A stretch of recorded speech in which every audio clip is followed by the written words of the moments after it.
Hey everyone. So this is going to be the final video for this week, and this is going to involve an R lab where we're going to be analyzing some data on coronavirus cases in the United States. Now the data, so this is actually a real-time map of coronavirus cases in the U.S. from Johns Hopkins University, and some of the data that we're going to be analyzing actually is actually being used to produce this map right here. That data comes from this website, data.humandata.org, and as you can see in this website, they have both this is like only the map and no data, and then here this is the map with data towards the bottom. Now, some of the data that I'm going to be showing you today I had downloaded it a while back, a couple of days ago, but now it seems to be missing. Don't worry about that. All of that information is going to be available for you both on the ELC and in the link below this video, so you can go through this yourself. But we're going to be doing a really simple video of some of this data, and I had actually taken the time to take this data here from the US and truncate it for you. So let's take a look at what the data looks like first, and then we'll actually go into the R lab. So the data that we're going to be dealing with here is called time series 2019. Hold on a sec. Let me open this in Excel. Time series 2019 NCOV confirmed US.csv. And this data is basically the number of confirmed cases over time in the US by state. So let's take a kind of closer look at that. What that looks like. I'm going to zoom in a little bit here. Okay, so we have a couple of variables that you want to take a look at. The first variable is province, and province is either the state or some other, there's other designations here, like this Diamond Princess and Grand Princess. Those are like ships that came into the U.S., right? I guess there's no province there, so that they just use the ship names. But for the most part, they're just states here. So like Washington, New York, California, Massachusetts, Georgia, Colorado, and so on and so forth. Those are all province. Country is all U.S., but we have other countries available in the data set that you could find here. If you downloaded any of these data sets, you'd have other countries other than the U.S. We have the latitude and longitude, which are just the coordinates of each of the states. And then for each of this is a kind of an important part. This is actually time series data.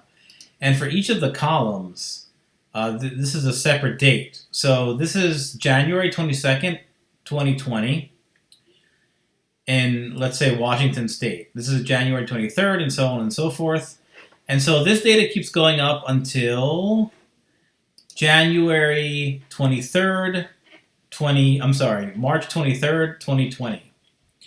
So with this time series data, we can actually look at the trends of coronavirus confirmed cases over time.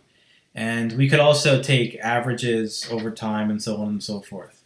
But the important thing to note is that if you want to look at the cases, you have to start from column 5 and go from column 5 to what I believe to be is column 66.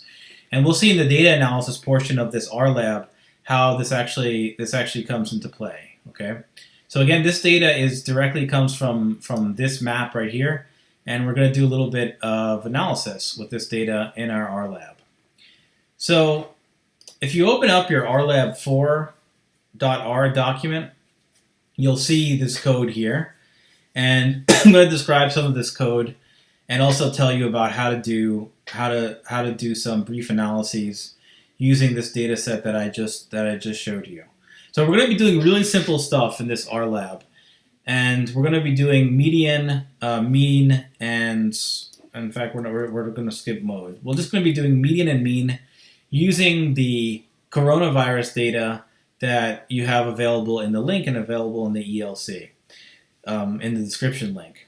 Now I really want you to watch this video as many times as you need to understand what's going on, because if you choose to do research on the coronavirus, then you're going to need to understand how to extract the data that you need from this particular data set So that's going to be really important for your final project, at least for that one part where I require you to do a data analysis with R.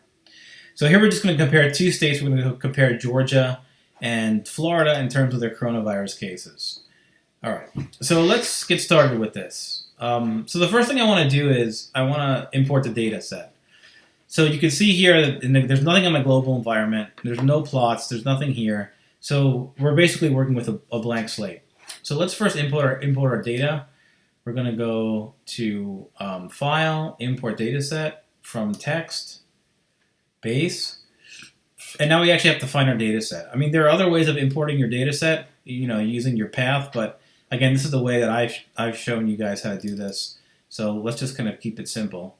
And so we're going to go ahead and click on this time series 2019 confirmed US cases. Okay. So the first thing you're going to notice here is that you have to make sure that your top variables are, your top row are the variable names. So you're going to have to say heading is yes. And I believe everything is okay from that point on. So I'm going to import this. And you'll see that everything looks pretty much the same as it did with the CSV sheet, except that for some reason R had changed the numbers here, the dates to X, and put an X in front of them. But it doesn't really matter for our purposes.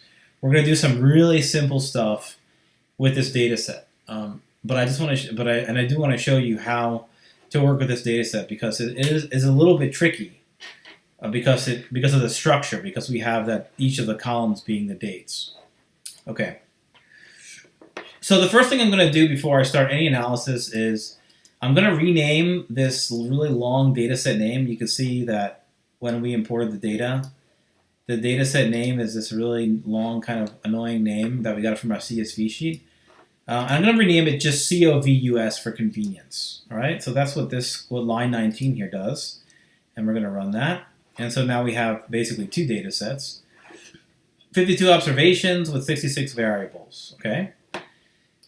Again, for convenience, I'm going to attach this data set. And so this is going to be line 21. So I'm going to run this and attach. And don't worry, you're not going to get this error message. I just got this because I had already dealt with this data set. But you shouldn't get any error message here, and it should be fine. So what attaching the dataset does, again, is it gives us direct access to each of these variables, and it just makes things a little bit easier when we're writing code. Okay, so let's do something interesting first before we do any descriptive statistics. Let's plot Florida cases over time. Now remember, the time period here is, you can just take a look at this. It's from January 22nd and ends in March 23rd. Okay, I'm not going to keep scrolling through here. It's really getting really annoying. And so we have to take a couple of steps before we're able to plot Florida over time. And so here's what we have to do in this case. So the first thing we have to do is we want to subset our data so that the only data we have from our COVUS dataset, which again, that's the renamed version of the original data that we had implemented, is going to be Florida from observations 5 to 66. So remember, this is the row. The row is Florida, right? So that would be like right here. And then we don't want country, latitude, longitude, and all this stuff. We just want all of the cases from January 22nd up until March 23rd. And so that's what this 5 through 66 means. And then we're just going to repeat the same thing for Georgia. Georgia, where's Georgia?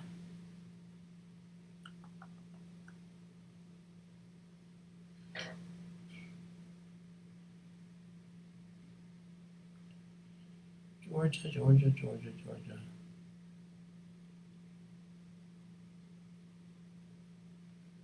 I know it's here in the data set. Let me just do a search. For some reason, I'm not seeing it. I have no idea why.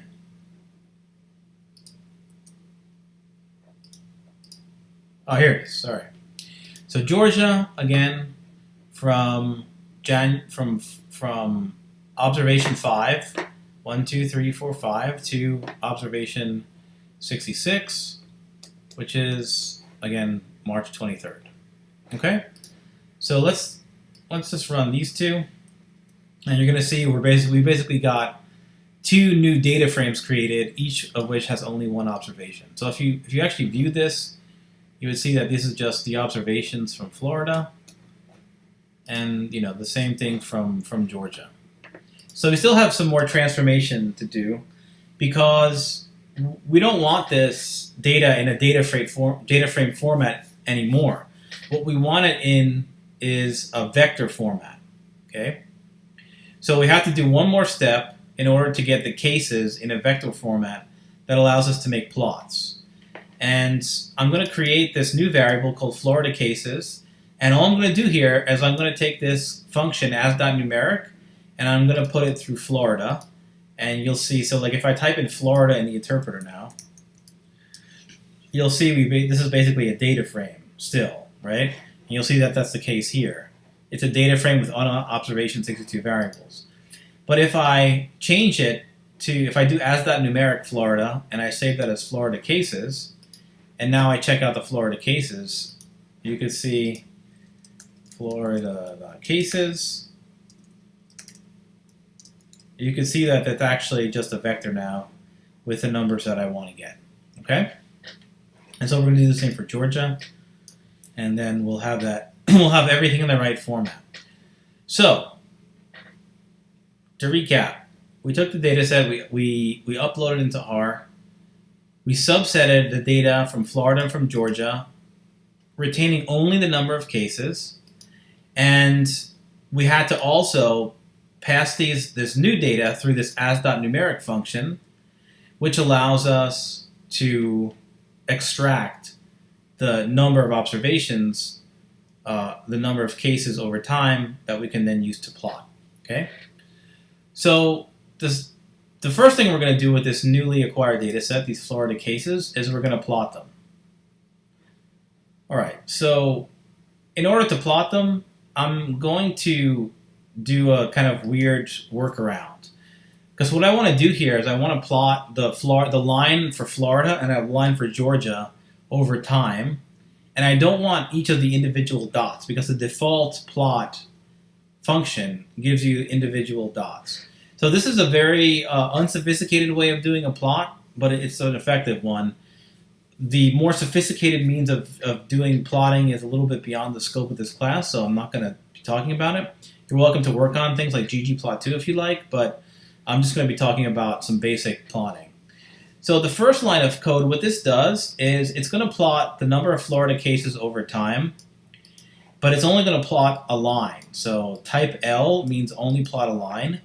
YLab is the Y label, which is the number of confirmed cases, and XLab is the time index, which is just goes from 1 to 64 or something like that, or 63, right? I didn't want to put the dates in here, again, because that would make things a little bit complicated. So we're just going to leave it as time index, okay? So let's run this line of code here. And you'll notice that, our line plot appears right away. And so you'll see there's no cases in Florida, and then it just kind of increases after this particular date, okay? And if you want, you could actually take a look at what the date is. You could like highlight. The nice thing about this data is you could just highlight it, and you could see for Florida, everything basically changed on March 10th. Okay, for Florida in particular. Okay. So